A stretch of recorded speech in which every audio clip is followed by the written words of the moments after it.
Hello বন্ধুরা, আশা করি আপনারা সবাই ভালো আছেন।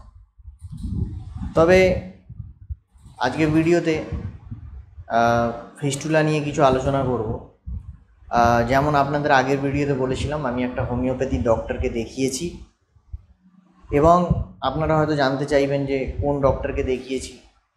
তো আমি স্ক্রিনে প্রেসক্রিপশনটা শো করব, আপনারা দেখবেন, ওতে ডক্টরের নাম রয়েছে এবং আপনাদের জাস্ট একটা নাম বলে দিচ্ছি। যেমন আপনারা হয়তো শুনেছেন কলকাতায় পি ব্যানার্জি বলে একটা হোমিওপ্যাথি সংস্থা আছে এলগিন রোডে। তো আমি যেই ডক্টরকে দেখিয়েছি উনি পি ব্যানার্জির অ্যাসিস্ট্যান্ট হিসাবে কাজ করেছেন এবং আমাদের এখানে একটা প্রাইভেট চেম্বারে বসেন। তবে বন্ধুরা, যখন আমি প্রথমবার ওনাকে দেখাই, উনি দেখে আমাকে প্রথমে বুঝিয়ে দিল ফিস্টুলা কাকে বলে, যেটা আমি আগে থেকেই জানতাম। তারপরেই উনি আমাকে পরিষ্কার বলে দিল যে এইটা দীর্ঘ সময়ের জন্য ওষুধ খেতে হবে, এটা 1 মাস 2 মাসে সারবে না, এটা অন্তত 2 থেকে 3 বছর আমাকে ওষুধ খেতে হবে, নিয়মিতভাবে ওষুধ খেতে হবে টানা, তবেই আমি কিছু ফলাফল দেখতে পাবো। তো বন্ধুরা, আমি ওষুধ খেয়েছিও, 1 মাস টানা ওষুধ খেয়েছি। কিন্তু আপনাদের জানিয়ে দিই, হোমিওপ্যাথিক ওষুধ যেইগুলো দিয়েছিল ওইগুলো খাওয়া কিন্তু খুবই সহজ ব্যাপার নয়। কারণ দেখুন, আমরা সারাদিন নানান কাজে ব্যস্ত থাকি, আমাদের টাকা পয়সা উপার্জন করার জন্য বাইরে যেতে হয়, অফিসে যেতে হয়, নানান রকমের কাজ করতে হয়। কিন্তু এমন এমন ওষুধ দিয়েছে যেগুলি দিনে একবার নয়, প্রত্যেক 3 ঘন্টা অন্তর অন্তর খেতে হচ্ছে। তাহলে আপনি বুঝতেই পারছেন এটা খুবই সমস্যার বিষয়। কারণ কারোর পক্ষে সম্ভব নয় যে সে পকেটে করে ওষুধ নিয়ে ঘুরে বেড়াবে সারা রাস্তায়। আর আর ইম্পর্ট্যান্ট জিনিস যেটা হচ্ছে, আপনাকে টাইমটা আপনি কী করে বেঁধে রাখবেন। আপনি একটা কাজে খুব ব্যস্ত, আপনি ভুলেই যেতে পারেন ওষুধ খেতে, তাই না? তো এখানে টাইমেরও ব্যাপার আছে, প্রত্যেক 3 ঘন্টা মেপে মেপে ওষুধ খেতে হবে। তবে বন্ধুরা, আমি তাও চেষ্টা করেছি, 1 মাস আমি ওষুধ খেয়েছি 3 ঘন্টা মেপে মেপে, সকালের ওষুধ, দুপুরের সমস্ত রকমের ওষুধ খেয়েছি। খেয়ে আমি যেটা অনুভব করলাম, তেমন কোনো রকমের ফলাফল আমি পাইনি। এবং আমার মনেও, আমি প্রচুর নেটেও ঘেঁটেছি, প্রচুর জায়গায় ঘেঁটেছি, আমি কিন্তু কোনো জায়গায় কোনো লোককেও পাইনি যে বলছে হোমিওপ্যাথিকে পুরোপুরিভাবে সেরে গেছে উনি। আপনিও যদি চেক করে দেখেন, প্রচুর লোক হোমিওপ্যাথি খাচ্ছে এবং তারা বলে যে আমি আগের থেকে ভালো আছি, কিন্তু কোনো লোক দাবি করে না যে আমি সম্পূর্ণভাবে সেরে গেছি। তবে বন্ধুরা, এইখানে একটা প্রশ্ন থেকে যায়, এখন কোনো ডাক্তার বলছে না যে আমি এইটা চিকিৎসা করতে পারবো না। সমস্ত ডাক্তার বলছে আমি চিকিৎসা পারবো এবং আপনি সেরে যাবেন। কিন্তু আপনি লক্ষ্য করে দেখবেন, কোনো ডাক্তার আপনার সময় এবং আপনার টাকার কোনো গ্যারেন্টি দিচ্ছে না। কোনো ডাক্তার এইভাবে বলছে না, ঠিক আছে যদি না সারে তাহলে আপনার টাকা ফেরত দিয়ে দেবো। কেউ কিন্তু এটা বলছে না। তাহলে আপনি ভেবে দেখুন, আপনি 2 থেকে 3 বছর একটা ডাক্তারকে দেখাবেন, টানা ওষুধ খাবেন, তাকে পয়সা দেবেন, আর 2 থেকে 3 বছর পরে যদি আপনার রোগটা না সারে, তখন আপনি কি করবেন? তখন আপনি ডাক্তারকে কি বলবেন? ডাক্তার বলবে আমি তো সমস্ত ভালো ভালো ওষুধ দিয়ে চেষ্টা করেছি, কিন্তু আপনার সারেনি, তো আমি কি করতে পারি? বা বলবে আরও আপনাকে ওষুধ খেতে হবে। এছাড়া তো সে আর কিছু বলবে না। কিন্তু আপনি রুগী হিসাবে কী হবে? আপনি দিনের পর দিন আপনি ভুগতেই থাকবেন, আর আপনি একটাই আশায় থাকবেন যে আমি ওষুধ খাচ্ছি, এক না একদিন আমি সেরে যাব। কিন্তু আপনি সেই সময়ে বুঝতে পারবেন না যে এই যে ওষুধ খাচ্ছেন, আপনি মনে মনে ভাবছেন সেরে যাবেন, এই সময়ের সাথে সাথে কিন্তু সারার জায়গায় আপনার রোগটা কিন্তু ভেতরে ভেতরে আরও বেড়েই চলবে। তবে বন্ধুরা, আমার তো হোমিওপ্যাথির ওপরে তেমন কোনো বিশ্বাস হচ্ছে না যে হোমিওপ্যাথি দিয়ে ফিস্টুলা সারে।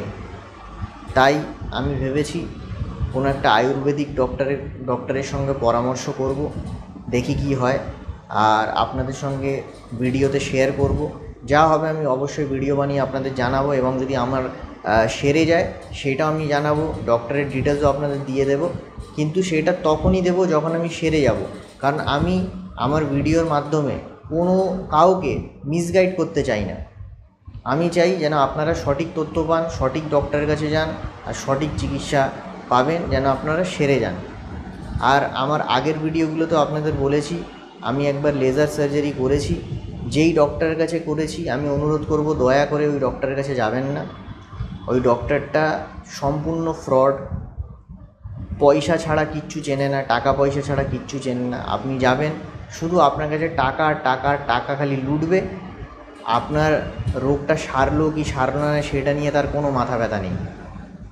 আপনি যদি আরও ডিটেলসে জানতে চান, আপনি আমার অন্য ভিডিওসগুলো দেখলে বুঝতে পারবেন। ওই ডক্টরের সমস্ত ডিটেলস আমি দিয়েছি, এবং ওই ডক্টরকে আপনি নেটে সার্চ করলেই পাবেন। ওনার প্রচুর ইউটিউব ভিডিওস আছে, ওনার নিজস্ব ওয়েবসাইট রয়েছে, এবং ওনার ইউটিউব চ্যানেলে আপনি দেখবেন উনি প্রচুর পেশেন্টকে দিয়ে ওনার রিভিউ নিয়েছে, আর সমস্ত পেশেন্ট বলছে খুব ভালো ডাক্তার, আমি সেরে গেছি।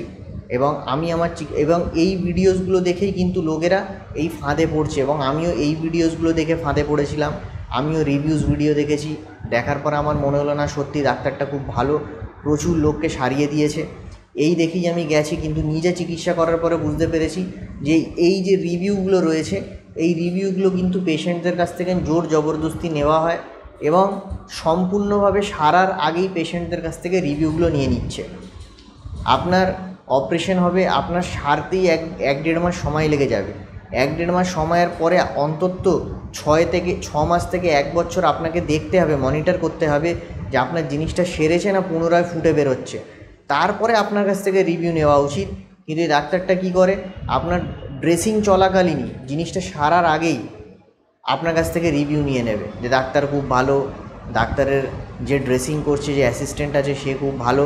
এবারে ওই ভিডিওটাই তারা ইউটিউবে ছাড়ছে, এবং প্রচুর প্রচুর লোক আমাদের দেশে এবং বাংলাদেশ থেকে প্রচুর লোক এই ভিডিওগুলো দেখছে আর মিসগাইড হচ্ছে, এবং এই ডাক্তারের ফাঁদে পড়ছে, এবং প্রচুর প্রচুর টাকা খরচা করছে। কিন্তু শেষমেশ দেখছো না রোগটা কিন্তু আদৌ সারছে না। ডাক্তারকে অ্যাভয়েড করবেন, আর চেষ্টা করুন ভালো কোনো ডাক্তার দেখাবার। এবং শ্রোতা বন্ধুদের কাছে আমি অনুরোধ করব, যদি আপনারা কোনো ডক্টরের কাছে গিয়ে ভালো চিকিৎসা পেয়েছেন এবং সেরে গেছেন, দয়া করে ডিটেলসগুলো আমাদের সঙ্গে শেয়ার করবেন, আমাকে কমেন্টে জানাবেন। তাহলে আমি ওইগুলো নিয়েও একটা ভিডিও বানাবো, তাহলে আমার আরও বন্ধুরা যারা এই রোগে আক্রান্ত আছে তারাও যেন সেই ডাক্তারের কাছে গিয়ে এই ট্রিটমেন্টটা নিতে পারে। ভিডিওটি ভালো লেগে থাকলে অবশ্যই চ্যানেলটিকে সাবস্ক্রাইব করুন। দয়া করে আমার ভিডিওগুলো শেয়ার করুন, বেশি বেশি করে শেয়ার করুন। তাহলে যেই ভাই বোনেরা এই রোগে আক্রান্ত আছে, বুঝতে পারছে না কি করব, তারা যেন আমার ভিডিওগুলো দেখে কিছু ইনফরমেশন পায়। এবং অবশ্যই অবশ্যই আমাকে বেশি বেশি করে কমেন্ট করবেন। আপনাদের কমেন্টগুলো পড়তে আমার খুব ভালো লাগে, এবং আমি পুরো চেষ্টা করব আপনাদের সবার কমেন্টের একটা একটা করে রিপ্লাই করার। আশা করি ভিডিও ভালো লেগেছে। ধন্যবাদ ভিডিওটি দেখার জন্য।